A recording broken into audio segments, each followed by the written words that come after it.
नमस्कार. आपण राज्यसेवा पूर्व परीक्षेचे PYQ बघत आहोत. त्यामध्ये विज्ञान तंत्रज्ञान यामधील अणुऊर्जा हा टॉपिक बघत आहोत.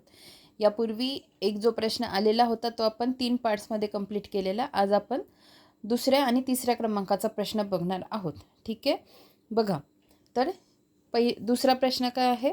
जगात निर्माण होणाऱ्या विद्युत ऊर्जेपैकी किती टक्के विद्युत ऊर्जा अणुऊर्जा संयंत्रातून निर्माण होते? सुमारे टक्केवारी द्या. राज्यसेवा पूर्व 2012ला प्रश्न विचारलेला आहे. त्याचं उत्तर आहे सुमारे 13%. त्या अनुषंगाने आपल्याला रिसेंट जी काही माहिती म्हणजे आत्ताची इन्फॉर्मेशन आपल्याला माहिती हवी. ठीक आहे, मला ती जेव्हा भेटेल तेव्हा मी त्याच्यासाठी एक सेपरेट व्हिडिओ आणेल, पण तुम्ही पण ती माहिती कलेक्ट करा. बघा, बाकी माहिती बघून घेऊ आपण. 2012मध्ये 10.9% जगातील विद्युत ऊर्जेपैकी विद्युत ऊर्जा अणुऊर्जापासून निर्माण केली जात होती. पुढील 13 देश जगातील अणुऊर्जा उत्पादनात अग्रेसर आहेत. फ्रान्स, युक्रेन,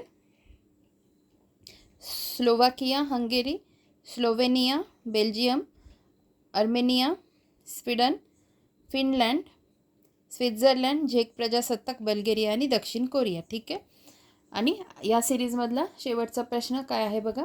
भारताच्या अणुऊर्जेच्या भविष्यातील योजनेकरता लागणारे एक अणुइंधन न्यूक्लिअर फ्युएल भारताच्या समुद्रकिनाऱ्याच्या मोनाझाईट वाळूत सापडते. या अणुइंधनाचे नाव काय? तर त्याचं आहे नाव थोरियम. बघा, राज्यसेवा पूर्व 2012लाच प्रश्न विचारला आहे.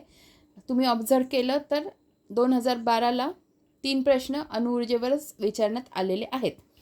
तर बघा, स्पष्टीकरण. भारतामध्ये अणुऊर्जा निर्मितीसाठी युरेनियम, थोरियम, प्लॅटिनम यांसारख्या आण्विक इंधनाचा वापर केला जातो. कोणते? युरेनियम, थोरियम आणि प्लॅटिनम.